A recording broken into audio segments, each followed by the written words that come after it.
So let's start with today's second lecture. This is our second lecture. So यहाँ पे मैं आपके साथ जो PDF बता रहा हूँ.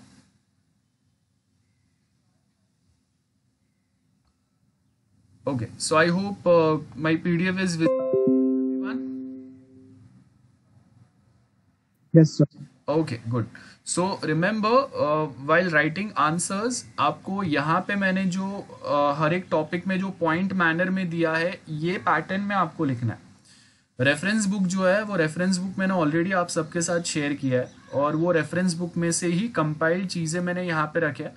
और क्वेश्चन आंसर पैटर्न जो है वो हम लोगों के यूनिवर्सिटी के जो पेपर सोल्यूशंस मैंने आप लोगों के साथ शेयर किए हैं उसके अंदर वो ऑलरेडी है.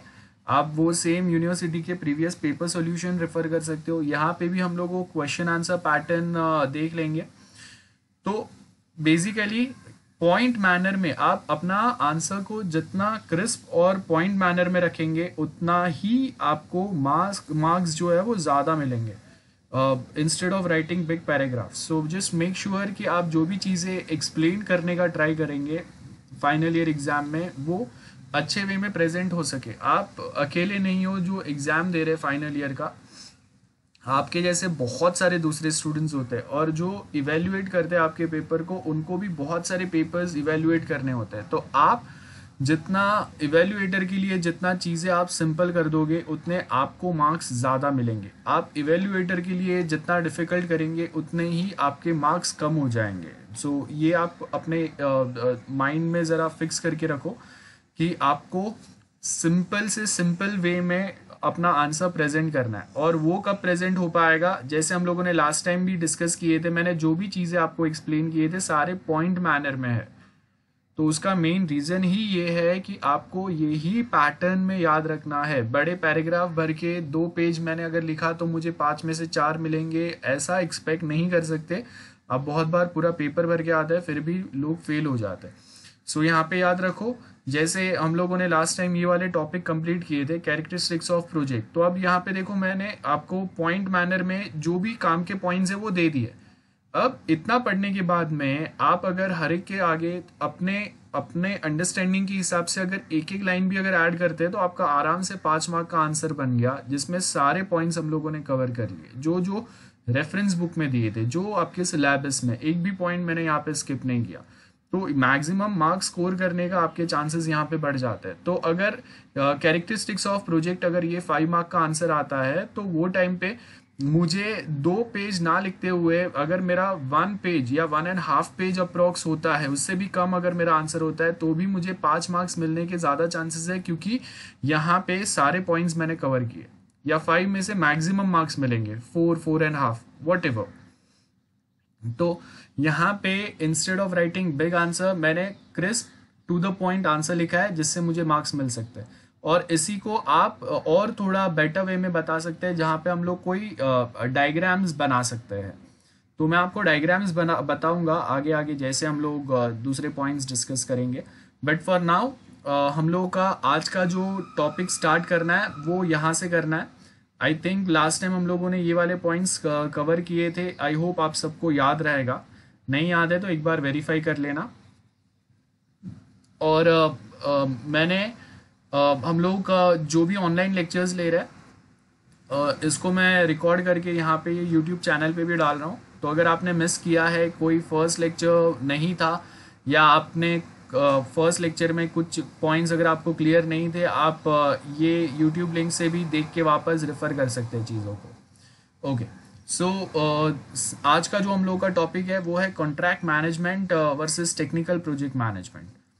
अब लास्ट टाइम हम लोगों ने जो फर्स्ट एसपीएम का लेक्चर पढ़ा था उसके अंदर हम लोगों ने 2 पॉइंट्स पे फोकस किया था कि अगर कोई प्रोजेक्ट अगर हम लोग सोचते हैं कि अगर हम लोग को कोई एक प्रोजेक्ट बनाना है तो वो टाइम पे वो प्रोजेक्ट हम लोग बनाने के टाइम पे कितने पार्ट्स या वो प्रोजेक्ट का कितना पार्ट हम लोग इन हाउस डेवलप कर पाएंगे और कितने चीज़ों को हम लोग आउटसोर्स करेंगे. आउटसोर्सिंग का मतलब होता है कोई थर्ड पार्टी जो वो स्पेसिफिक टास्क में एक्सपर्ट है उनको हम लोग वो सेम चीज़ें हैंड ओवर कर देंगे. हम लोगों ने एग्जाम्पल भी लिया था कि जैसे अगर हम लोग इंडिया में मोस्ट ऑफ हम लोगों के आईटी कंपनीज जो चलते हैं वो प्रोजेक्ट जो है वो आउटसोर्स प्रोजेक्ट्स जो हम लोगों को मिलते हैं, मतलब यूएस से, यूके से, ऑस्ट्रेलिया से, बहुत सारे अलग अलग कंट्रीज से हम लोगों के पास प्रोजेक्ट्स आते हैं और वो प्रोजेक्ट पे हम लोग काम करते हैं। तो मतलब जो कंपनी में हम लोग काम करते हैं वो कंपनी को कहीं ना कहीं वो प्रोजेक्ट्स जो है वो बाहर से मिलते हैं।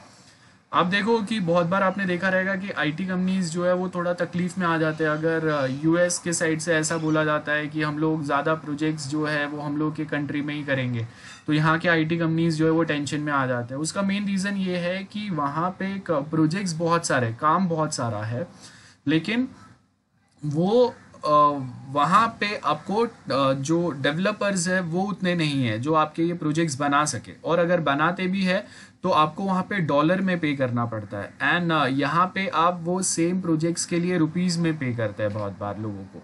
तो उससे क्या होता है कि आपका जो कॉस्ट है वो बहुत ज़्यादा कम हो जाता है। बेस्ट एग्जांपल आप देख लो कॉल सेंटर्स। यहाँ पे अगर कोई कॉल सेंटर्स चलते हैं उसका भी मेन काम यही होता है कि जो अगर यूएस बेस्ड कोई एक कॉल सेंटर चलता है तो यूएस में अगर वो सेम कॉल सेंटर ओपन करेंगे तो अगर 10 लोगों को वो हायर करता है तो यूएस गवर्नमेंट ने एक मिनिमम सैलरी का रूल बनाया। तो वो मिनिमम सैलरी अगर हम लोग इंडियन रुपीज़ में अगर कैलकुलेट करेंगे तो यहाँ पे उतने मिनिमम सैलरी, एक पर्सन का मिनिमम सैलरी जो वहाँ पे है उतने में हम लोग यहाँ पे 3, 4 या 5 लोगों को भी हायर कर सकते हैं। तो उसकी वजह से बहुत बार वो जो कॉल सेंटर्स है वो भी आउटसोर्स होता है, इंडिया में आता है। और आप देखो कि आज के टाइम पे अगर आप ग्रेजुएट है या आपने एटलीस्ट 12th क्लियर किया है और आपको कहीं पे जॉब नहीं मिल रहा है तो एटलीस्ट हर किसी को एटलीस्ट कॉल सेंटर में जॉब मिल जाता है। तो जो अनएम्प्लॉयमेंट था ना वो कम हो गया है। तो उसका मेन रीज़न ही ये है कि आउटसोर्स हो रहे हैं प्रोजेक्ट्स या काम आउटसोर्स हो रहा है। तो यहाँ पे हम लोगों को भी ये सेम वे में आइडेंटिफाई करना है कि हम लोगों का टोटल प्रोजेक्ट जो हम लोगों का प्रोजेक्ट का लाइन है, मतलब प्रोजेक्ट जो हम लोग को बनाने वाले हैं वो टाइमलाइन क्या है, बजट कितना है, हम लोगों के पास ह्यूमन रिसोर्स कितना है। ह्यूमन रिसोर्स इंक्लूड्स जो हम लोग रिक्वायरमेंट गैदरिंग पर्सन्स रहेंगे, उसके साथ में जो हम लोग के दूसरे डिज़ाइनर्स रहेंगे, डेवलपर्स रहेंगे, टेस्टर्स रहेंगे, देन डिप्लॉयमेंट के लिए क्लाइंट साइड पे जाके जो उनको ट्रेन करेंगे, ये सब कुछ कम्स अंडर हम लोगों का ह्यूमन रिसोर्स। और हम लोगों का वो ह्यूमन रिसोर्स वाला अलग से एक यूनिट भी है जिसमें हम लोग और डिटेल में पढ़ेंगे। But for now just remember कि इन हाउस में हम लोग क्या देखेंगे, क्लाइंट रहेंगे और डेवलपर्स रहेंगे।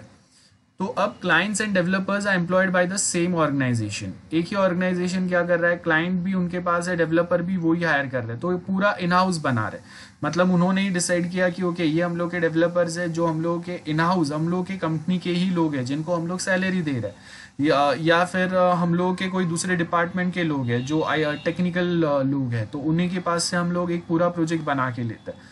लेकिन हमेशा ये पॉसिबल नहीं रहता है। तो इसके लिए हम लोग क्या करते हैं, हम लोग डेवलपर्स को हायर करते हैं या कोई एक थर्ड पार्टी के साइड से हम लोग क्या करेंगे, एक कॉन्ट्रैक्ट बनाएंगे जिनको हम लोग पैसे देंगे, अपने रिक्वायरमेंट्स बताएंगे और वो हम लोग के लिए कोई एक प्रोजेक्ट बनाएंगे। तो वो हम लोग का आउटसोर्स हो गया।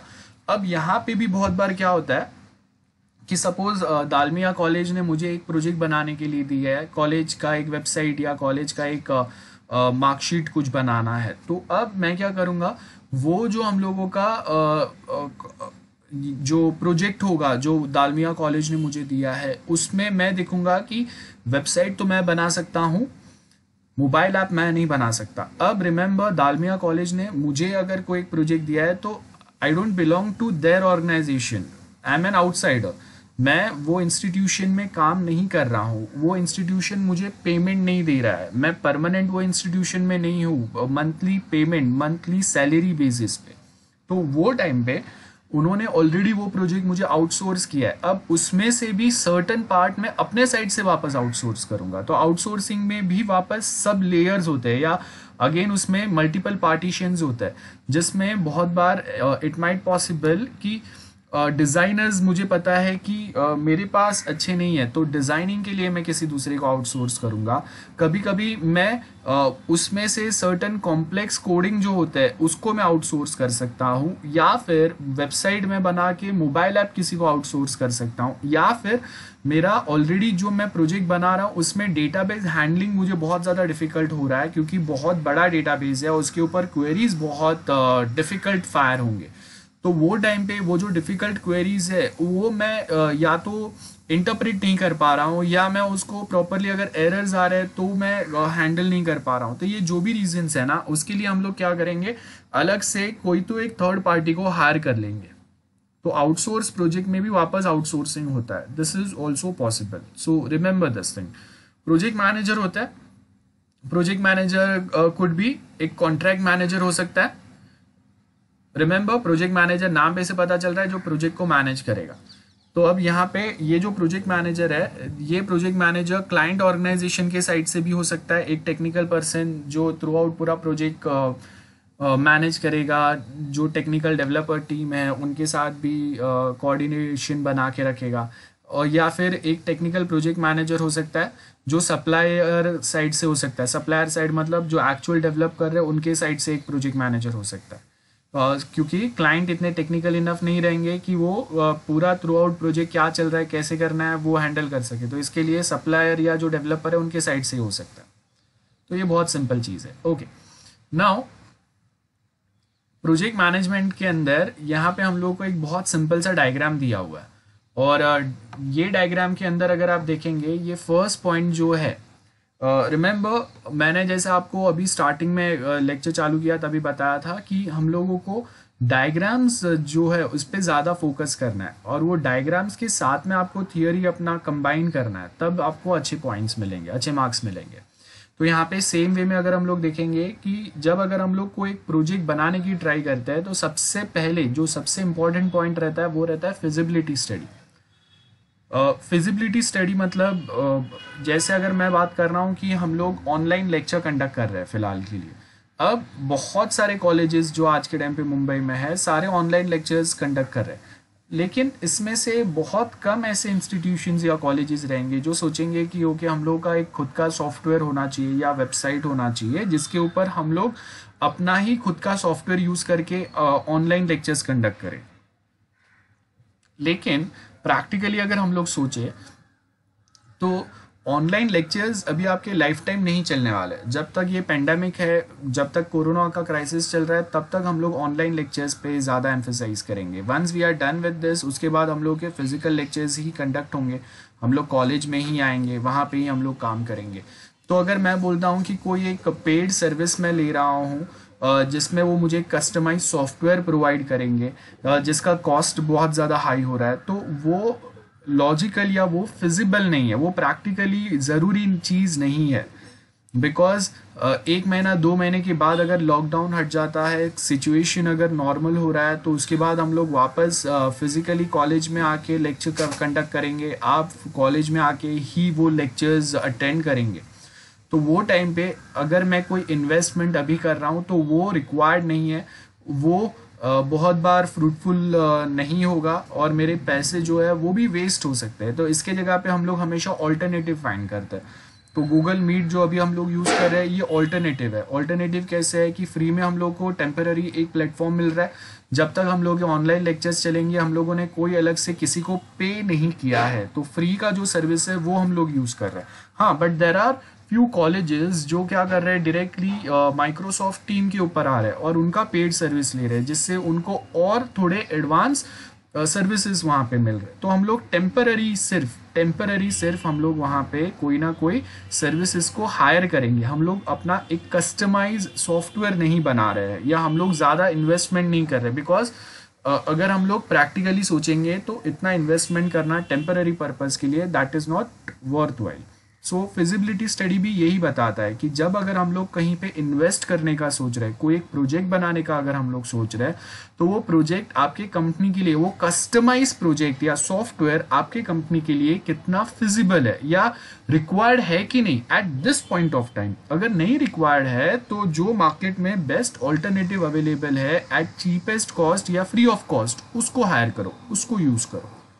और very much if it is very much necessary कि हम लोग बहुत लॉन्ग टर्म तक ऐसे कोई पैटर्न में काम करने वाले हैं, देन इट्स फाइन कि आप ऐसा कोई ऑल्टरनेटिव हायर करो या ऐसा कोई सॉफ्टवेयर आप अपना कस्टमाइज बनाओ या मार्केट से परचेस करो जो आप लाइफ टाइम यूज़ करने वाले हो। तो यहाँ पे वही है, फिजिबिलिटी स्टडी में वही होता है सेम चीज़ कि जब हम लोग रिक्वायरमेंट स्टडी करते हैं, जैसे हम लोगों ने वाटरफॉल, आपने वाटरफॉल SDLC जो पढ़ा रहेगा वाटरफॉल मॉडल, उसमें भी हम लोग रिक्वायरमेंट गैदरिंग के साथ में फिजिबिलिटी स्टडी करते हैं। वो फिजिबिलिटी स्टडी का मेन पर्पस ही ये होता है कि जो हम लोग प्रोजेक्ट बना रहे हैं या बनाने का सोच रहे हैं या जिसमें हम लोग बड़ा इन्वेस्टमेंट का सोच रहे हैं, उसका कोई ऑल्टरनेटिव है जो हम लोगों के बिजनेस को करेंटली सपोर्ट कर सके। तो अगर है तो उसी को जाओ, अपना खुद का कस्टमाइज सॉफ्टवेयर मत बनाओ। और अगर कोई ऑल्टरनेटिव नहीं है, हम लोगों के बहुत सारे काम जो है वो फ्री या जो चीप सॉफ्टवेयर्स है उसके थ्रू नहीं हो पा रहा है, तब जाके हम लोग ऑल्टरनेटिव पे जाएंगे जहाँ पे हम लोग खुद का एक अलग से प्रोजेक्ट बनाएंगे। सो वही है फिजिबिलिटी स्टडी।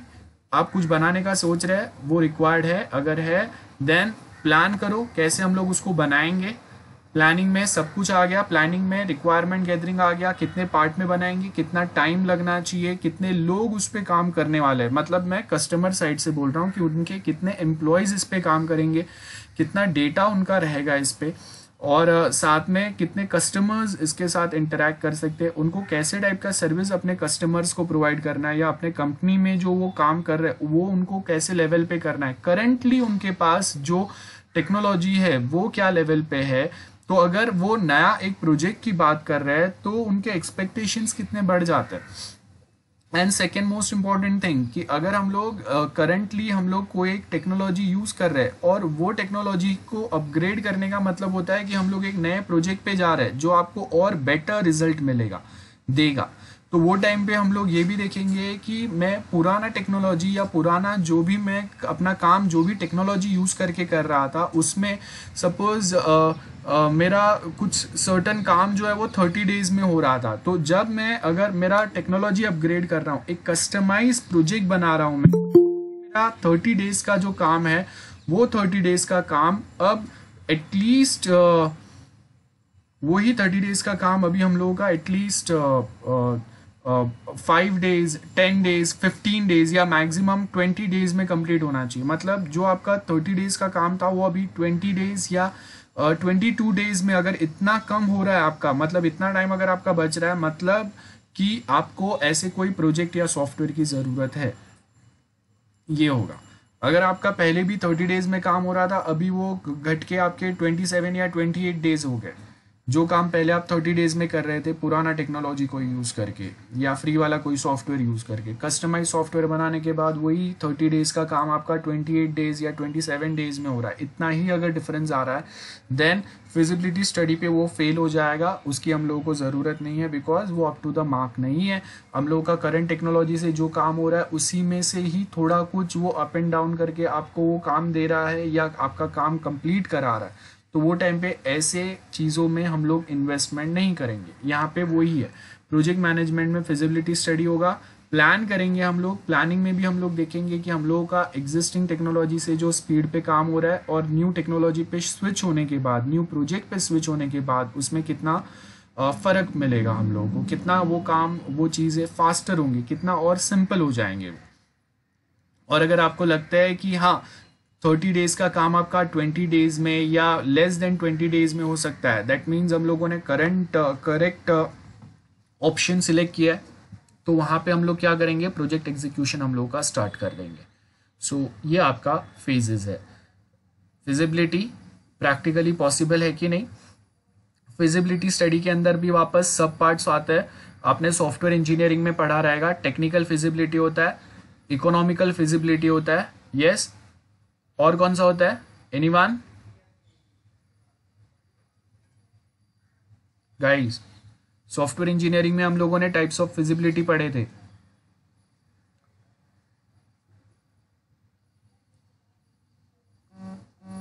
जाग रहे हो ना लोग गाइस? सब जाग रहे हैं ना? हाँ सर। हाँ तो बोलो।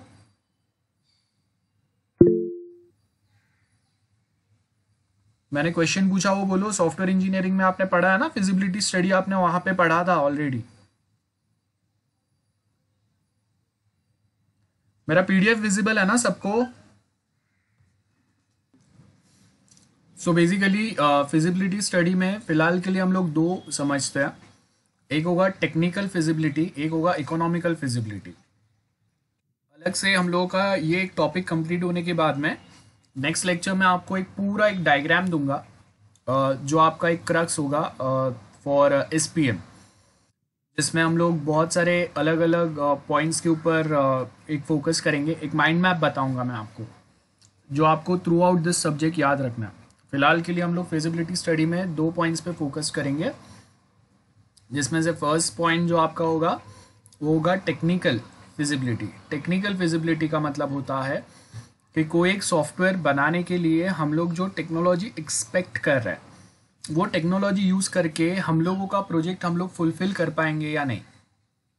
आई मीन अगर मैं बोलता हूँ कि एटीएम के लिए जो एक सॉफ्टवेयर होता है जिससे हम लोग एटीएम मशीन को हैंडल करते हैं, रन करते हैं, वो सॉफ्टवेयर हम लोग पाइथन के थ्रू या जावा के थ्रू बना सकते हैं कि नहीं, ये समझने की बात है या ये सोचने की बात है। यहाँ पे हम लोग टेक्निकल फिजिबिलिटी पे फोकस करेंगे, बिकॉज हम लोगों ने एक वर्ड सुना है आज के टाइम पे, एआई, आर्टिफिशियल इंटेलिजेंस। मतलब हम लोग पाइथन में या जावा में नॉर्मली जो हम लोग हेलो वर्ल्ड या ऐसे कोई भी जो लॉजिक लिखते हैं ना, वो आपके डम लॉजिक है। मतलब जितना आपने लिखा है उतना ही आपका मशीन परफॉर्म करेगा।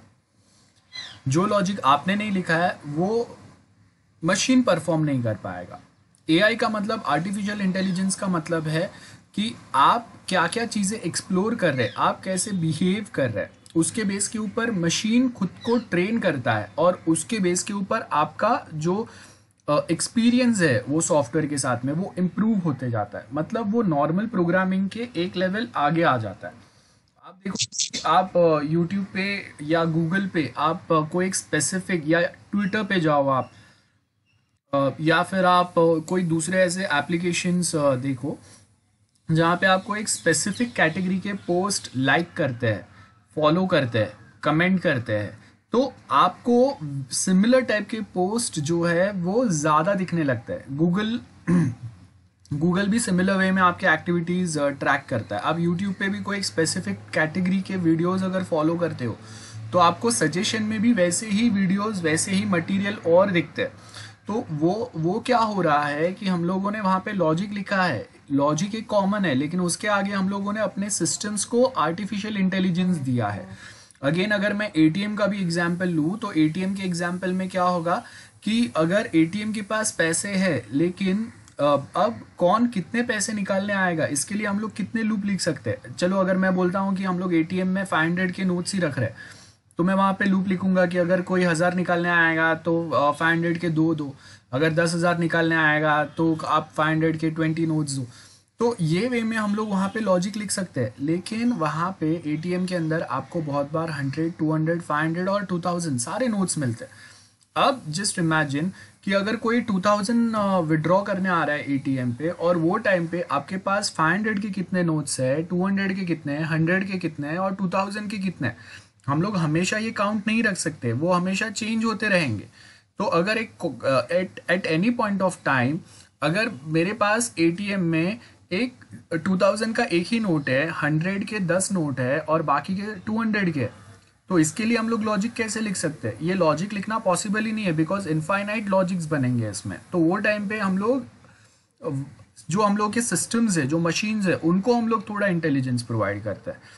तो ये क्या हो गया टेक्निकल फिजिबिलिटी, कि आपका मेन पर्पस, आपका मेन काम क्या है, और आप जो टेक्नोलॉजी, जो लैंग्वेज आप यूज करने वाले हैं वो आपके प्रोजेक्ट, आपके काम के लिए सूटेबल है क्या। अगर है तो हम लोग उसको यूज़ करेंगे, अगर नहीं है तो स्विच टू सम लेटेस्ट और अपग्रेडेड टेक्नोलॉजी जो आपके प्रोजेक्ट के लिए सूटेबल हो। समटाइम्स इट माइट पॉसिबल कि हम लोगों का काम इतना बड़ा नहीं है और हम लोगों ने बहुत हाई एंड टेक्नोलॉजी या लैंग्वेज सिलेक्ट कर लिया, तो वो टाइम पे भी टेक्निकल फिजिबिलिटी आपको हेल्प करेगा कि भाई इतना आपका कोई एडवांस सॉफ्टवेयर या लॉजिक नहीं बन रहा है, प्रोजेक्ट नहीं बन रहा है, बेसिक टेक्नोलॉजी या लॉजिक पे आ जाओ, बेसिक लैंग्वेजेस पे आ जाओ, जिससे आपका काम भी जल्दी हो जाएगा और मेहनत भी कम लगेंगे, एफर्ट्स भी कम जाएंगे, आपका आपका जो पैसा है, टाइम है, वो भी बच जाएगा। तो ये टेक्निकल फिजिबिलिटी हो गया। Economical feasibility of course as name suggest, हम लोग को बनाने के लिए तो बहुत बड़ा प्रोजेक्ट बनाना है, बट फाइनेंशियली हम लोग कितना इन्वेस्ट कर सकते हैं उसमें, ये भी आपको देखना होता है। बिकॉज हम लोग जितना इन्वेस्ट करेंगे उसके ऊपर रिटर्न ऑन इन्वेस्टमेंट हम लोगों को कितना मिल रहा है, ये भी बहुत इंपॉर्टेंट बात है। अगर सपोज मैंने उसमें 10 लाख इन्वेस्ट किया है तो मेरा काम इतना फास्ट हो रहा है क्या, मेरा जो मेन अभी जो आउटपुट है या मेरा जो मेन परफॉर्मेंस है वो इतना इम्प्रूव हुआ है क्या कि 10 लाख के इन्वेस्टमेंट के ऊपर मुझे उस पर 50,000 1 लाख का मंथली बेस पे मुझे प्रॉफिट होता हो। अगर नहीं हो रहा है 10 लाख के इन्वेस्टमेंट पे, तो बैंक भी मुझे 4% 5% इंटरेस्ट तो प्रोवाइड करता है, 7 to 8% तो बहुत सारे दूसरे बैंक्स भी देते हैं। तो अगर इतना ही रिटर्न मुझे प्रोजेक्ट बनाने के बाद 10 लाख एक प्रोजेक्ट में इन्वेस्ट करने के बाद, इतना मगजमारी करने के बाद अगर मुझे उसमें से उतना ही रिटर्न मिलता है जितना एक बैंक मुझे देता है, तो मैं फिर उसमें इन्वेस्ट करूँगा ही नहीं। ये प्योर चीज़ होता है, ये इकोनॉमिकल फिजिबिलिटी में हम लोग समझते हैं। सो यहाँ पे मैंने आपको फिजिबिलिटी स्टडी बताया, प्लानिंग बताया और एग्जीक्यूशन कैसे होगा, और यहाँ पे उसी के 2 आपको की पॉइंट्स दिए, जो भी मैंने आपको एक्सप्लेन किया वही है। Okay, software development life cycle. अब यहाँ पे हम लोग सॉफ्टवेयर डेवलपमेंट लाइफ साइकिल में सबसे पहले तो सिंपल वे में हम लोग जो SDLC वाला हम लोगों का साइकिल है वो समझते हैं।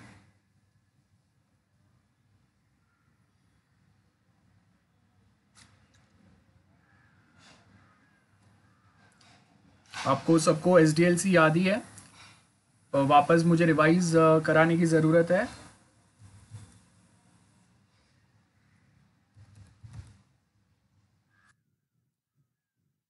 सबको याद है, सॉफ्टवेयर इंजीनियरिंग में पढ़ा था एवरीवन गाइस? सर थोड़ा थोड़ा ब्रीफ आइडिया याद आ रहा है। ओके, एक बार सर आप ब्रीफिंग कर सकते हैं वापस? हाँ हाँ हाँ, वही वही मैं पूछ रहा था। वैसे भी हम लोग करेंगे ही, बिकॉज आई नो कि हम लोग बहुत टाइम पहले पढ़े हैं तो भूल ही गए रहेंगे।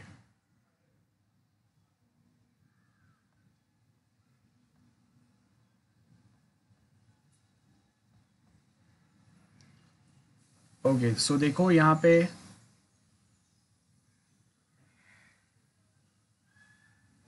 आपको ब्राउज़र विजिबल है? Yes sir. ओके, सो ब्राउज़र में देखो, सबसे पहले यहाँ पे आपको बहुत सारे, एक सेकेंड, ये डायग्राम प्रॉपर पूरा नहीं आ रहा है।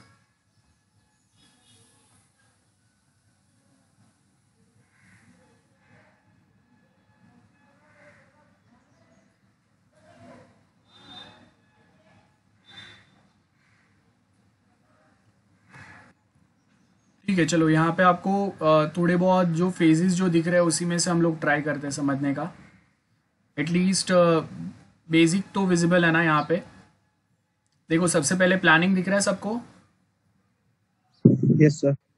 Okay, so if you know, planning के अंदर हम लोग को फर्स्ट फेज जो बता रहा है, फर्स्ट फेज में क्या बता रहा है कि प्लानिंग में हम लोग क्या करेंगे, रिक्वायरमेंट गैदरिंग आएगा। So if you can read here, this is our first part SDLC का, जिसमें देखो फर्स्ट आपको क्या बोला है, रिक्वायरमेंट गैदरिंग यहाँ से चालू होता है। ठीक है, ये साइकिल तो चलते ही रहता है, लेकिन मेन जो स्टार्ट होता है वो यहाँ से होता है, रिक्वायरमेंट गैदरिंग एनालिसिस। तो प्लानिंग जो है, प्लानिंग में आपका रिक्वायरमेंट गैदरिंग आएगा, और रिक्वायरमेंट गैदरिंग में वापस रिक्वायरमेंट गैदरिंग, और उसके बाद जो हम लोगों का यहाँ पे देखो आपको क्या बता रहा है प्लानिंग के अंदर क्या आएगा, रिक्वायरमेंट गैदरिंग वाला पार्ट आएगा और रिक्वायरमेंट एनालिसिस होगा और फाइंड स्कोप सोल्यूशन। स्कोप का मतलब हो गया कि आपका जो प्रोजेक्ट है वो बड़ा है छोटा है, पूरा एक साथ हम लोग बना सकते हैं, पूरा एक साथ नहीं बना सकते हैं, एस्टिमेटेड हम लोग का कॉस्ट कितना आएगा, बिकॉज एस्टिमेटेड कॉस्ट और एक्चुअल कॉस्ट में डिफरेंस होता है बहुत बार, क्योंकि हम लोगों ने एस्टिमेटेड पकड़ा था कि 10 lakhs जितना होगा, but it might possible project completion तक वो 12 to 13 lakhs तक भी जा सकता है।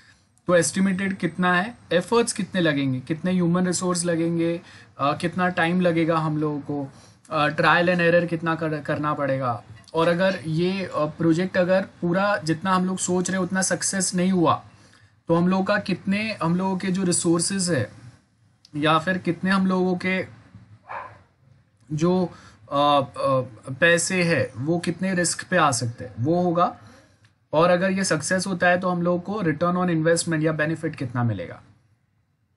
फोकस पे हम लोग देखेंगे कि हम लोग के फंक्शनल एरियाज क्या है, मतलब क्या क्या हम लोग फंक्शंस वहाँ पे टेक्निकली ऐड करेंगे, देन उसको सॉल्यूशंस हम लोग, अगर मुझे क्या क्या मेरे रिक्वायरमेंट्स इन शॉर्ट की मुझे सपोज वीडियो कॉलिंग करना है या मुझे ऑनलाइन कोई डेटा एक दूसरे के साथ कंटिन्यूस शेयर करना है, तो ये मेरे फंक्शनल रिक्वायरमेंट हो गए, और उसके आगे हम लोग क्या सोल्यूशन, कौन सा टेक्नोलॉजी यूज़ करेंगे, ये एनालिसिस में आएगा। मतलब आपके फिजिबिलिटी वाले पार्ट्स जो है ना वो एनालिसिस में आते हैं, एनालिसिस के साथ में होता है। यहाँ पे वो एक ही में दे दिया है, लेकिन इसके अंदर वापस हम लोग दूसरे पार्ट्स स्टेप्स पे जाते हैं। ओके, तो ये आपका यूज़र नीड्स को हम लोग प्रॉपर्ली एनालाइज करेंगे, फिजिबिलिटी स्टडी के थ्रू हम लोग समझेंगे कि यूज़र के जो नीड्स है वो इसके हिसाब से प्रॉपर है नहीं है, ये देखेंगे। उसके बाद डिज़ाइन वाला पार्ट रहेगा। ऑफ कोर्स डिज़ाइन हम लोग को सबको पता है, we are not talking about user interface here, we are talking about technical designs, technical diagrams जो सॉफ्टवेयर इंजीनियरिंग के प्रैक्टिकल में हम लोग पढ़ते हैं एसवाई में, डीएफडी डायग्राम्स, क्लास डायग्राम्स, वो जो डायग्राम्स होते हैं वो डायग्राम्स या वो डिज़ाइंस की हम लोग बात करते हैं। तो वो कोर फंक्शंस या आपके फीचर्स जो है ना वो हम लोग यहाँ पे बताने की ट्राई करते हैं। एक फ्लो चार्ट बता के हम लोग बता सकते हैं कि आपके एक्चुअल रिक्वायरमेंट्स क्या है, ये सब यहाँ पे आएगा। और उसके बाद जो है वो तो डेवलपमेंट आएगा, मतलब कोडिंग आएगा। कोडिंग के अंदर फिर हम लोगों के वापस उसके बाद आपके टेस्टिंग आएंगे। टेस्टिंग के बाद हम लोग क्लाइंट साइड पे इसको डिप्लॉय कर देंगे। क्लाइंट साइड डिप्लॉय करने के बाद में हम लोग का मेंटेनेंस फेज चलेगा। मेंटेनेंस फेज का मतलब होता है कि अगर वहाँ पे क्लाइंट साइड पे जाने के बाद में अगर उसमें कोई प्रॉब्लम आता है या कोई बग आता है तो वो टाइम पे हम लोग उसको रेक्टिफाई करेंगे, एरर्स को हम लोग सॉल्व करेंगे और वापस हम लोग उसको एक स्मूथ वर्किंग पैटर्न में डाल देंगे। रिमेंबर यहाँ पे हम लोगों ने मेंटेनेंस में अगर एग्जिस्टिंग प्रोजेक्ट में कोई एरर्स आ गए, कोई प्रॉब्लम्स आ गए तो उसको सॉल्व करना, और कोई स्पेसिफिक फीचर्स अगर मिसिंग है तो उसको अपग्रेड करना, ये सब कुछ मेंटेनेंस कॉन्ट्रैक्ट में होता है। और उसके लिए कंपनीज के साथ में, कस्टमर के साथ में हम लोगों के एनुअल मेंटेनेंस कॉन्ट्रैक्ट होते हैं। तो वो एनुअली आपको सर्टेन फीस देते हैं जिसके अगेंस्ट हम लोग उनके सारे जो उनके क्या बोलेंगे हम लोग, उनके जो सॉफ्टवेयर्स है, उनके जो प्रॉब्लम्स है वो सॉफ्टवेयर के रिलेटेड, उसको हम लोग हैंडल करेंगे, सॉल्व करेंगे। सो ये आपका SDLC हो गया।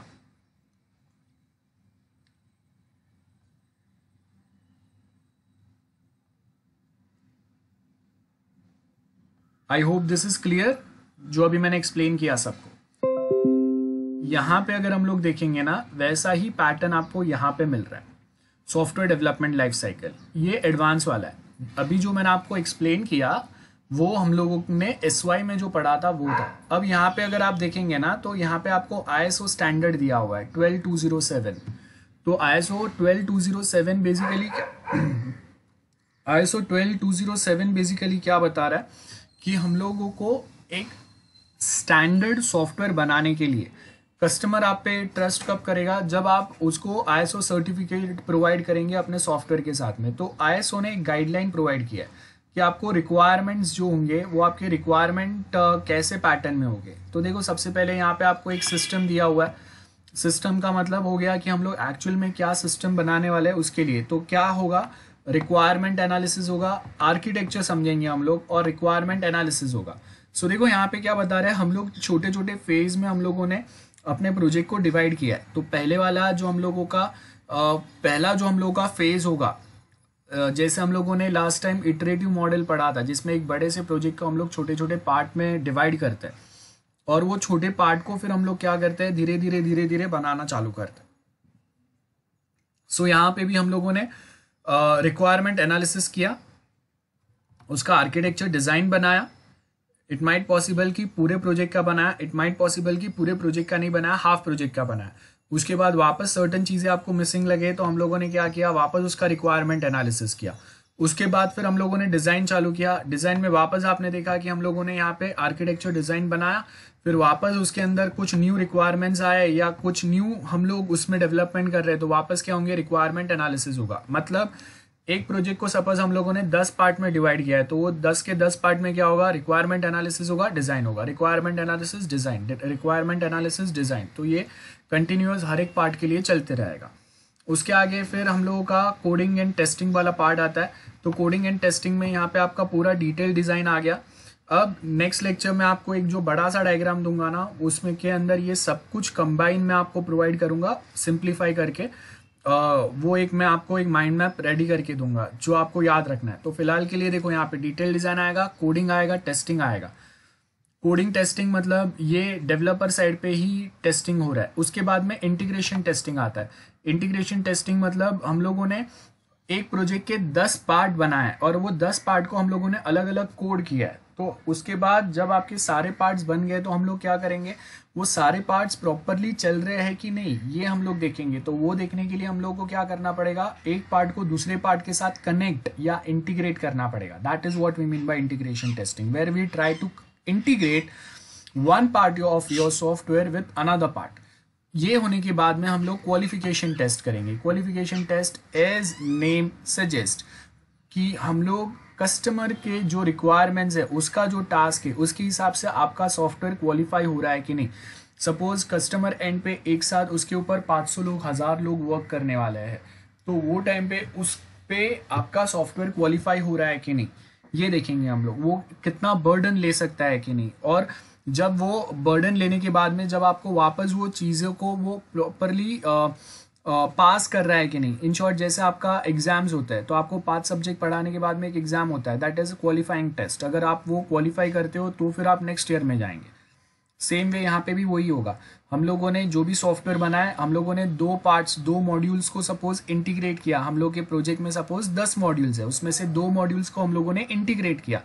तो वो इंटीग्रेशन में हम लोग देखेंगे कि वो क्वालिफाई हो रहा है कि नहीं हम लोग का टेस्टिंग, मतलब वो आपस में प्रॉपरली कम्युनिकेट कर पा रहे हैं, डेटा एक्सचेंज कर पा रहे हैं, और कस्टमर, सबसे इंपॉर्टेंट, कस्टमर के जो एक्सपेक्टेशंस थे उसको अचीव कर पा रहे हैं कि नहीं, उसको वो फुलफिल कर पा रहे हैं कि नहीं। वो हो गया। फिर वापस हम लोग दूसरे जो मॉड्यूल्स आगे वापस बनाएंगे, उसको वापस इंटीग्रेट करेंगे, वापस क्वालिफिकेशन टेस्ट होगा। ये कब तक चलते रहेगा, जब तक सारे हम लोगों के सारे मॉड्यूल्स जब तक कंप्लीटली डेवलप ना हो जाए। और उसके आगे लास्ट में ये सब होने के बाद में हम लोग क्लाइंट एंड पे इसको डिप्लॉय करेंगे या इंस्टॉलेशन होगा। और इंस्टॉलेशन होने के बाद में यहाँ पे हम लोगों का एक्सेप्टेंस सपोर्ट होगा, या हम लोग इसको बहुत बार सपोर्ट सिंपल वर्ड्स में बोलते हैं, और उसके साथ और एक वर्ड आता है that is acceptance testing. Acceptance testing का मतलब होता है कि आपने पूरा सॉफ्टवेयर मॉड्यूल बाय मॉड्यूल बनाने के बाद में पूरे सिस्टम को आपने एक साथ इंटीग्रेट किया। 10 के 10 मॉड्यूल को आप एक साथ लेके आए तो आपका एक पूरा एक सिस्टम बन गया, एक कंप्लीट सॉफ्टवेयर बन गया जो कस्टमर ने रिक्वायरमेंट्स दिए थे उसके हिसाब से। अब वो कस्टमर के एक्सपेक्टेशंस के हिसाब से प्रॉपर है कि नहीं, यूज करने में सिंपल है कि नहीं, ओल्डर जो वो सॉफ्टवेयर या टेक्नोलॉजी यूज कर रहे थे उससे आपका सॉफ्टवेयर या टेक्नोलॉजी कितना सिंपल, फास्ट है, एफिशिएंट है। ये ऐसा नहीं होना चाहिए कि लास्ट वाला जो सॉफ्टवेयर था उसमें कस्टमर बहुत इजीली वर्क कर पा रहा था, उनका एफर्ट्स बहुत कम लग रहे थे, नए सॉफ्टवेयर में उनके एफर्ट्स ज़्यादा लग रहे हैं। That should not happen. Remember, इसके लिए आपने सॉफ्टवेयर इंजीनियरिंग में हम लोग एक वर्ड यूज करते हैं, एक्सेप्टेंस सपोर्ट। कब फुलफिल होगा या कब कंप्लीट होगा, जब आपने अपने सॉफ्टवेयर में लेगेसी फॉलो किया है। लेगेसी जैसे विंडोज ऑपरेटिंग सिस्टम है, तो विंडोज ने स्टार्टिंग में अगर विंडोज एक्सपी बनाया था, उसके बाद अगर वो विंडोज 7 लेके आया तो उसने लेगेसी फॉलो किया। मतलब अगर कोई विंडोज एक्सपी यूज कर रहा था तो that person can easily work with Windows 7 and if someone is working on Windows XP, that person can also work on Windows 8, 8.1 और Windows 10 because उन्होंने legacy follow किया है. उन्होंने अपना जो एक शॉर्टकट्स थे, जो लुक एंड फिल था, जो पैटर्न में आपको फोल्डर्स दिखते थे, जो शॉर्टकट्स आपके विंडोज एक्सपी पे काम कर रहे थे, वो सेम यहाँ पे काम कर रहे हैं, बट उसके साथ में एडवांस फीचर्स, एडवांस कोई टेक्नोलॉजीज भी आपने ऐड किया. ये आपका लीगेसी पार्ट होता है. तो यहाँ पे भी एक्सेप्टेंस टेस्ट कभी क्लियर होगा जब आपने वो ऑलरेडी कस्टमर्स जो सॉफ्टवेयर यूज कर रहे थे उसका लेगेसी, उसका जो लुक एंड फिल है, उसके जो शॉर्टकट्स है, उसका जो वे ऑफ वर्किंग है, वो सेम यहाँ पे बोरो किया है. तो क्या होगा, कस्टमर को डायरेक्टली ऐसा नहीं लगेगा कि बहुत नया कोई सॉफ्टवेयर वो बनाने यूज करना स्टार्ट कर रहे हैं, बिकॉज वो उनके ज़्यादा एफर्ट्स लगेंगे फिर वहाँ पे, और बहुत बार फिर उससे लोग डर के फिर पीछे हट जाते हैं या आपका कस्टमर यूज अवॉइड करता है यूज़ करना. जैसे अगर मैं बताता हूँ कि कोई विंडोज़ एक्सपी यूज़ कर रहा था, आपने डायरेक्टली उसको मैकिंटोश दे दिया, तो आप देखो कि विंडोज़ ओएस और एप्पल का जो ओएस है वो दोनों में फंक्शंस और फीचर्स बहुत ज़्यादा अलग है. तो अगर आप डायरेक्टली ऐसे, आपने बहुत अच्छा बनाया, मैक का ओएस बहुत अच्छा है, बहुत सारे फीचर्स है उसमें, लेकिन अब प्रॉब्लम क्या हो रहा है कि अगर हम लोग बेसिकली बात कर रहे हैं कस्टमर एंड पे जो यूजर्स है, जो ये आपके सॉफ्टवेयर को यूज करने वाले हैं, वो हम लोग के पेरेंट्स के एज के हैं, मतलब अबो 40, 45, 50 ईयर्स, इतने ये एज के, तो they are not easily adaptable to new technologies. तो आपके कस्टमर एंड पे जो लोग हैं वो अगर ये न्यू टेक्नोलॉजी को अडेप्ट नहीं कर पा रहे इजीली, इसका मतलब क्या हो गया कि आपको लेगेसी फॉलो करना पड़ेगा, तभी वो न्यू चेंजेस को अडेप्ट कर पाएंगे. अदरवाइज वो रेजिस्ट करते हैं न्यू चेंजेस को, क्योंकि पुराना वो सालों से एक सॉफ्टवेयर यूज कर रहे हैं ना, उस पर उनके हाथ बैठे हुए हैं, वो बिना देखे भी कीबोर्ड से वो शॉर्टकट्स फॉलो करके अपना काम बहुत इजीली कर सकते हैं. तो आप वो सेम पैटर्न फॉलो करेंगे विथ एडवांस फीचर्स, तो उनको वो यूज़ करना इजी पड़ेगा, वो यूज़ करने के लिए इंस्पायर होंगे. अगर आप विंडोज़ एक्सपी से डायरेक्ट उनको मैक पे लेके जा रहा है या लिनक्स पे लेके जा रहे हैं ना, तो उनको वो सबसे पहले तो सॉफ्टवेयर सीखने में ही मेहनत लगेगा, वापस उन पे नए शॉर्टकट्स रहेंगे, चीज़ों के नए नाम रहेंगे, तो दैट मेक्स थिंग्स डिफ़िकल्ट, और वहाँ पे कस्टमर एंड से आपका सॉफ्टवेयर का जो एक्सेप्टेंस टेस्टिंग है वो फेल हो जाता है. सो आपको you have to make sure कि आपके साइड से वो एक्सेप्टेंस टेस्टिंग जो है वो फेल ना हो, और वो फेल ना हो इसके लिए आपको क्या करना पड़ता है, लेगेसी फॉलो करना पड़ता है. लेगेसी फॉलो करने का मतलब यही सिंपल वे में होता है. I hope this is crystal and clear. Okay, we have life cycle, requirement analysis. Requirement analysis के अंदर क्या आएंगे, requirement, what does client needs, यही आएगा. एनालिसिस में कस्टमर क्या प्रॉब्लम फेस कर रहा है, तो उसके हिसाब से हम लोगों को कैसा सॉफ्टवेयर बनाना चाहिए, क्या फंक्शंस होने चाहिए, क्या क्वालिटी होने चाहिए, देन कितना कॉस्ट होना चाहिए. यही बेसिक पॉइंट्स जो मैंने आपको एक्सप्लेन किए. Architectural design, basic system requirement के जो डिज़ाइंस रहेंगे, कंपोनेंट्स, क्या हार्डवेयर सॉफ्टवेयर लगेगा, कौन सा टाइप का ऑर्गेनाइजेशन है, तो उसमें क्या लेवल, आई मीन आप देखो कि आपका एक सॉफ्टवेयर के लिए एक कोई कंपनी अपने सारे कंप्यूटर्स को अपग्रेड नहीं कर सकता. इफ़ यू आर सेइंग कि मैंने एक बहुत अच्छा सॉफ्टवेयर बनाया, but you minimum required Windows 10 with 8 GB of RAM and etcetera 2 GB graphic card लगेगा, ऐसा अगर आप बना रहे हो, मतलब कस्टमर को अपने एंड पे सारे कंप्यूटर्स को अपग्रेड करना पड़ेगा. यू कैन जस्ट इमेजिन कि कंपनी में आप जब एक कमर्शियल प्रेमाइसिस में कोई सॉफ्टवेयर यूज़ करते हैं, तो आप वहाँ पे सबसे पहले तो पायरेटेड सॉफ्टवेयर यूज़ कर ही नहीं सकते हो, आपको सारे लाइसेंस सॉफ्टवेयर यूज़ करने पड़ेंगे. कोई एक कंपनी जहाँ पे दे हैव 100 या 200 एम्प्लॉयज़ और उनके पास सपोज 300 मशीन्स है, और वो 300 के 300 मशीन्स पे उनको आपका सॉफ्टवेयर चलाना है, और आप सडनली बोलते हो कि उनके जो भी मशीन्स है जिस पे विंडोज़ 7 या विंडोज़ 8 है उसको आपको अपग्रेड करके विंडोज़ 10 पे लाना पड़ेगा. मतलब 300 license they have to purchase. सब में इतना रैम नहीं है जितना आप 8 GB रैम बोल रहे हो. Again they have to upgrade with RAMs as well. तो आप देखो कि आपका सॉफ्टवेयर के साथ में उसको सपोर्ट करने के लिए जो सॉफ्टवेयर दूसरे एडवांस रिक्वायर्ड है, उसका कॉस्टिंग अगर ज़्यादा हो रहा है तो कस्टमर अगेन उसको एक्सेप्ट नहीं करेगा. उसके आगे कोड एंड टेस्ट, ये तो ऑलरेडी पता है. इंटीग्रेशन मैंने आपको बता दिया, जो भी कंपोनेंट्स या मॉड्यूल है ये सबको हम लोग साथ में कनेक्ट करते जाएंगे और देखेंगे कि वो एक दूसरे के साथ इजीली फ्लेक्सिबली वर्क कर पा रहे हैं या नहीं, ये हम लोग का पार्ट होगा। Qualification testing, testing the system not just the software. Remember, testing the system इसका मतलब होता है कि आप जो एनवायरनमेंट में कस्टमर एंड पे जो डेवलपर एंड पे उनके पास हाई एंड कंप्यूटर्स होते हैं, डेवलपमेंट कंप्यूटर्स, तो उसके ऊपर तो उनका सॉफ्टवेयर वर्क करेगा ही बहुत अच्छे से, लेकिन कस्टमर एंड पे जहाँ पे जो कंप्यूटर्स के कॉन्फ़िगरेशंस है वो इतने हाई एंड नहीं है या इंटरनेट इतना फास्ट नहीं चल रहा है, वो टाइम पे वहाँ पे आपका सिस्टम कैसे परफॉर्म कर रहा है, और एक साथ जब 50-100 लोग उस पर वर्क कर रहे हैं वो टाइम पे आपका सिस्टम कैसे वर्क कर रहा है, ये सब पे फोकस करेंगे हम लोग। इंस्टॉलेशन, ऑपरेशनल एनवायरनमेंट में आप अपना सिस्टम लेके जाएंगे, एक्सेप्टेंस, मेंटेनेंस और उसके आगे जो भी एनहांसमेंट्स रहेंगे।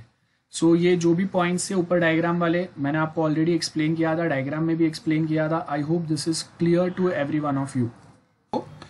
जब अगर हम लोग विंडोज़ ऑपरेटिंग सिस्टम में लेगेसी की बात करते हैं तो लेगेसी का मतलब बेसिकली क्या होता है, विंडोज़ एक्सपी में उन्होंने जो लुक एंड फील दिया था और उसके साथ जो सर्टन फंक्शंस थे, सिमिलर टाइप के फंक्शंस उन्होंने वापस किस में ऐड किए, विंडोज 7 में, और उसके साथ में उसको उन्होंने क्या किया, थोड़ा अपग्रेड किया। अपग्रेड करने का मतलब है विंडोज एक्सपी के कंपैरिजन में विंडोज 7 में कोई एडवांस फीचर्स डाले, लेकिन ओल्डर फीचर्स जो थे वो सेम वो फॉलो करते गए। सेम वे विंडोज 8 में और थोड़े एडवांस फीचर्स आए, लेकिन वापस विंडोज एक्सपी का जो लेगेसी है वो फॉलो किया। वो फॉलो करने का मतलब है आपको बहुत सारे शॉर्टकट्स जो विंडोज एक्सपी में मिलते हैं, आपको विंडोज एक्सपी जैसे वर्किंग कंडीशन में मिलता है वैसा ही विंडोज 8 में मिलता है, या 8.1 में मिलता है, या 10 में मिलता है, लेकिन उसके साथ में आपको थोड़े एडवांस फीचर्स मिल गए। मतलब विंडोज एक्सपी में आप इजीली डायरेक्टली हॉटस्पॉट कनेक्ट नहीं कर पा रहे थे, लेकिन विंडोज 8.1 में या विंडोज 10 में आप वो सेम हॉटस्पॉट जो है वो बहुत इजीली कनेक्ट कर पाते हो। ब्लूटूथ फीचर जो है वो पुराने ओएस में नहीं था, लेकिन नए ओएस में आपको वो सेम फीचर्स मिलते हैं।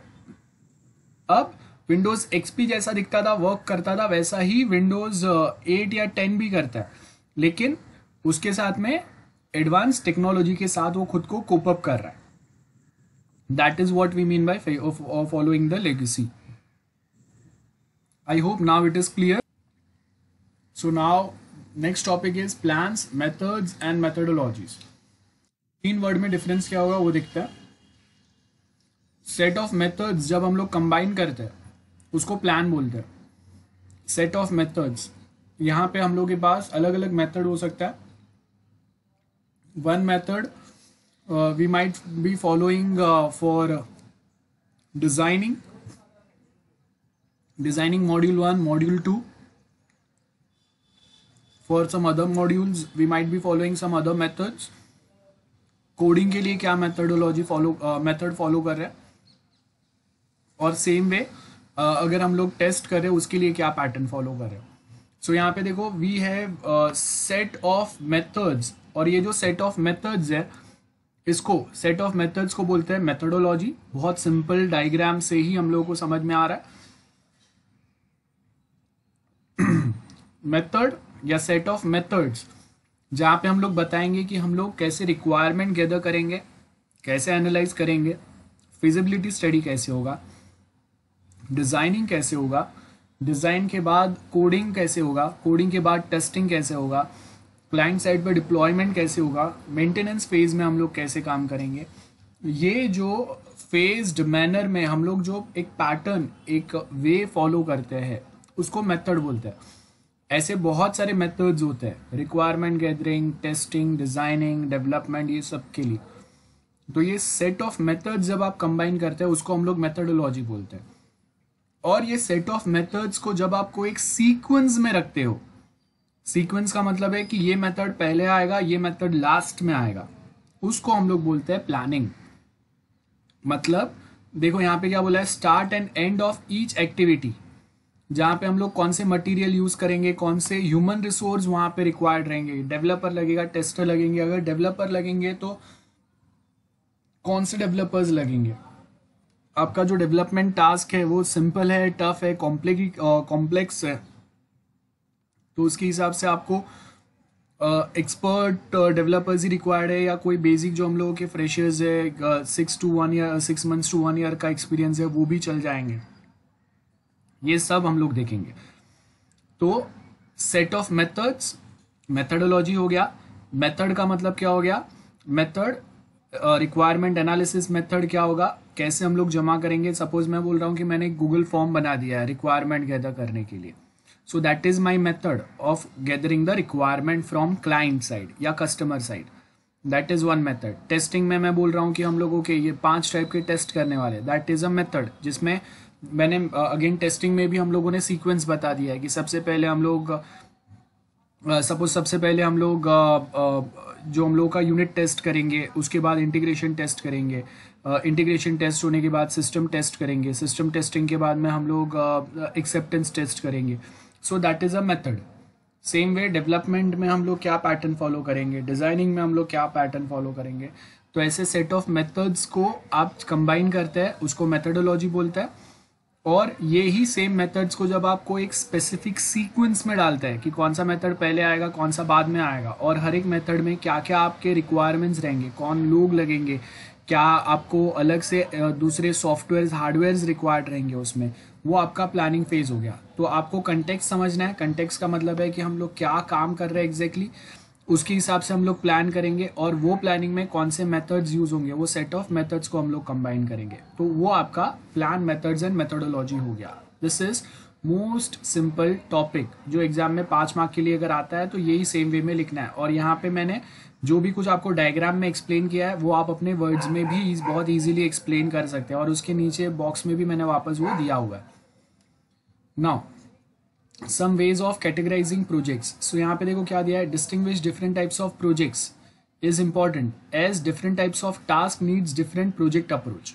अब यहाँ पे आपको क्या पता है कि हम लोग कौन से टाइप के प्रोजेक्ट पे काम कर रहे हैं, तो उसके हिसाब से उस पे काम करने वाले लोग भी, जो ह्यूमन रिसोर्स रहेगा वो भी डिफर करता है। For example volunteer system, voluntary system में क्या होंगे, कंप्यूटर गेम्स। अब कंप्यूटर गेम्स, अगर मैं नॉन गेमर को अगर बोलता हूँ कि आपको एक कंप्यूटर गेम बनाना है, जिसने ज़्यादा कभी गेम्स खेले ही नहीं है या कभी नहीं खेले, तो उसको आइडिया ही नहीं है कि ग्राफिक्स कैसे होने चाहिए, करंट जो हम लोग के लेटेस्ट गेम्स जो चल रहा है वो कैसे चल रहा है।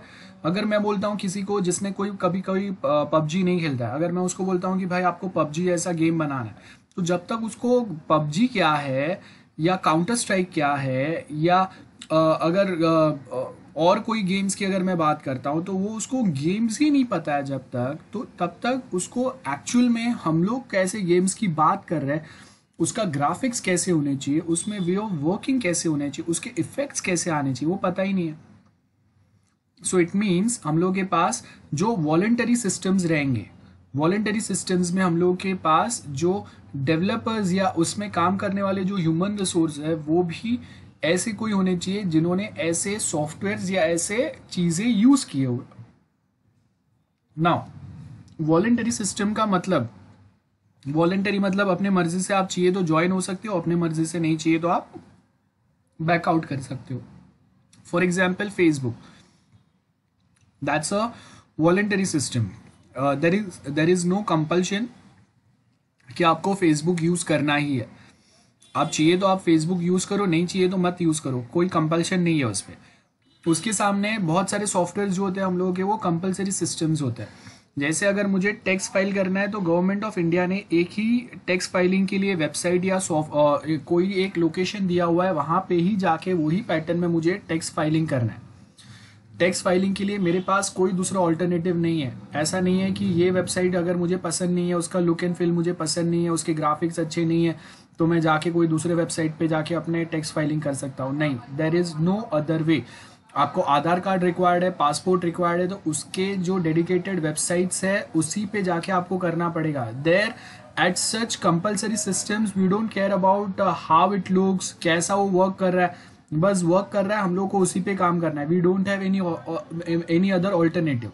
हाँ, but if we talk about voluntary systems, so computer games का अगर हम लोग एग्जाम्पल लेते हैं, वी डू हैव ऑल्टरनेटिव। तो अगर एक गेम, उसका ग्राफिक्स, उसका वे ऑफ वर्किंग या उसके सर्टन कोई फीचर्स मुझे पसंद नहीं आए, मैं दूसरे गेम पे स्विच हो जाऊंगा, इट्स फाइन।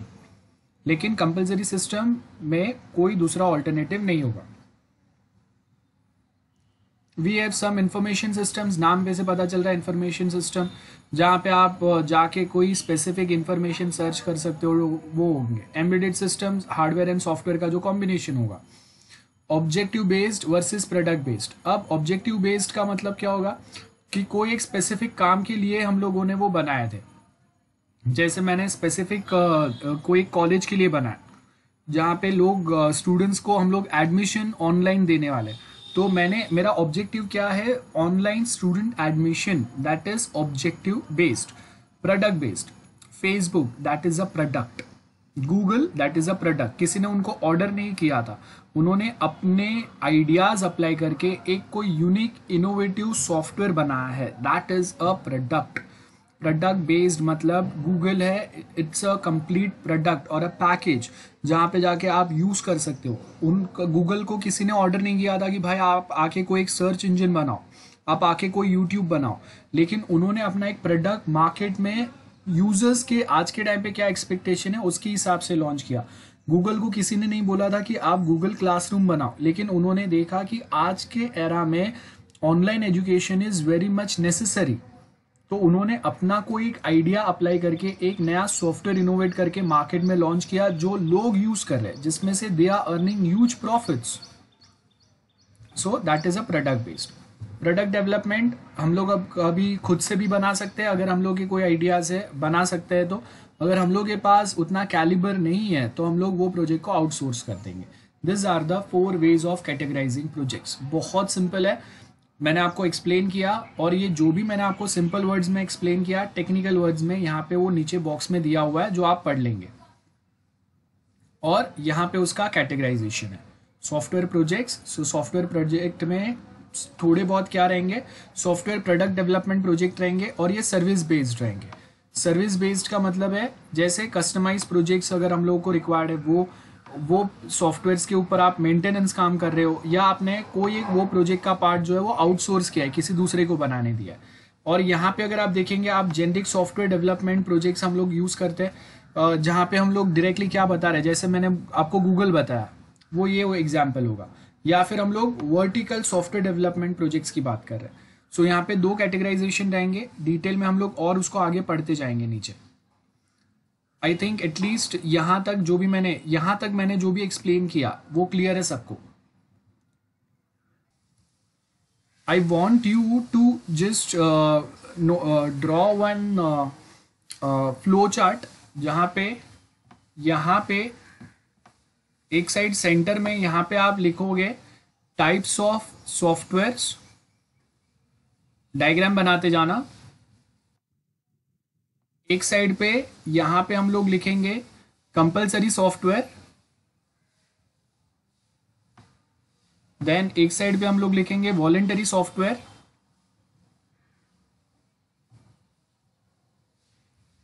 और just right it down, compulsory versus voluntary software.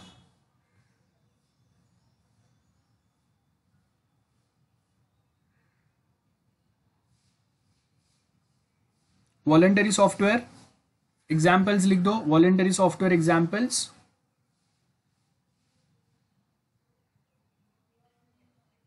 Facebook, WhatsApp, computer games etcetera.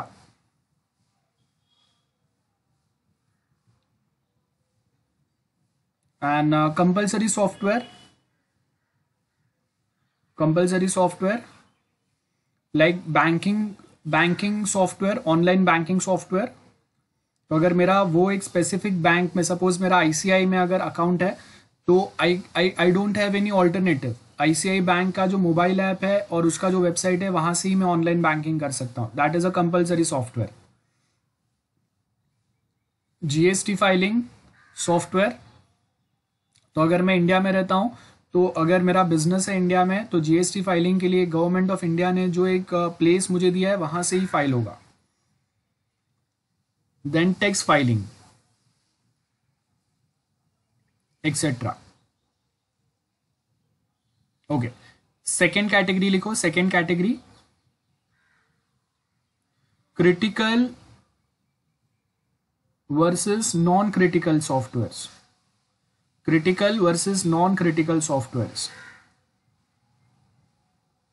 Now critical software का मतलब ऐसे सॉफ्टवेयर जहाँ पे मिस्टेक होने पे कस्टमर्स यूजर्स के डेटा लॉस हो सकते हैं, उनको बहुत ज़्यादा प्रॉब्लम हो सकता है. For example banking software considered as a critical software.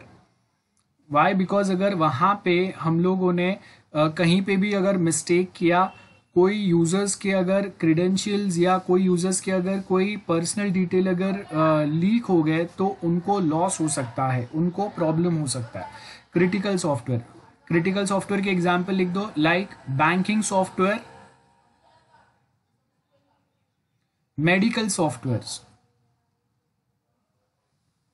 Softwares मतलब आपने देखे रहेंगे बहुत बार डॉक्टर्स जो है वो बहुत सारे सॉफ्टवेयर्स का हेल्प करके पेशेंट्स को मॉनिटर करता है, या पेशेंट्स का ट्रीटमेंट जो है वो कोई ना कोई बहुत सारे सॉफ्टवेयर्स के थ्रू चलता है.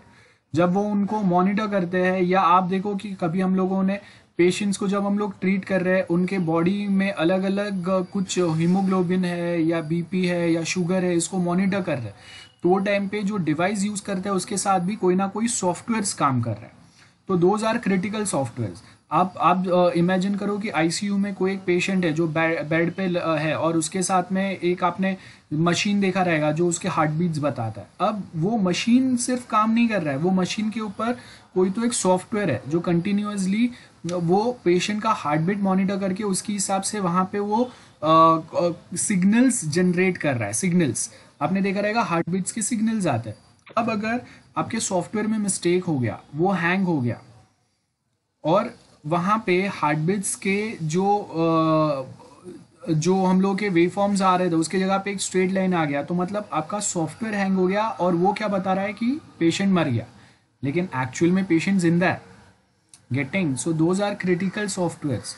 इट माइट पॉसिबल कि भाई आपके मशीन पे वहाँ पे हार्ट बीट मेजर करने वाले जो मशीन है उसके ऊपर स्ट्रेट लाइन आ गया, आपने लेके पेशेंट को शॉक दे दिया एक, जिससे वो पेशेंट जिंदा था वो अभी वो क्रिटिकल कंडीशन में आ गया. सो बेसिकली ये क्रिटिकल सॉफ्टवेयर होता है. एक एग्जाम्पल मैं आपको और एक देता हूँ कि आप हम लोग जो हम लोग सैटेलाइट्स लॉन्च करने के लिए जो लॉन्च व्हीकल्स यूज करते हैं, जैसे इसरो ने मंगलयान भेजने के लिए आपने वो मिशन मंगल मूवी देखा रहेगा, तो उसमें भी था.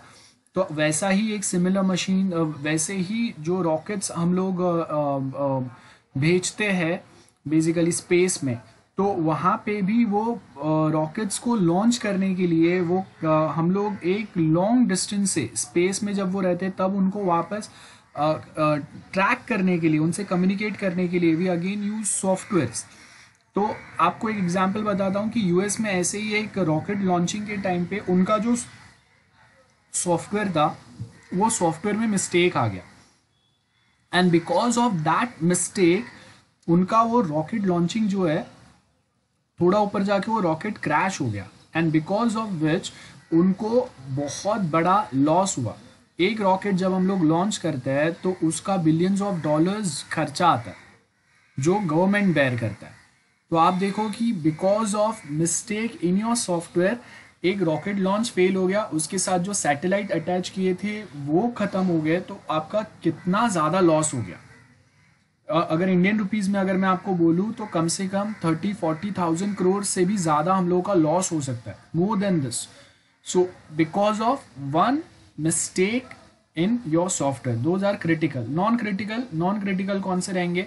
जिसपे अगर कोई प्रॉब्लम भी होता है तो आपको इतना फर्क नहीं पड़ता. फॉर एग्जाम्पल आप देखो कि कॉलेज ने अपना एक वेबसाइट बना के रखा है जिसपे खाली आपको कॉलेज का वो होम पेज फोटो या कुछ दिखता है, प्रिंसिपल का एक मैसेज आता है और कुछ इवेंट्स या कुछ रहेंगे उसका कुछ आता है. आप कहीं पे उस पर एक्टिवली जाके लॉग इन करके अपना डेटा ये वो कुछ नहीं डाल सकते.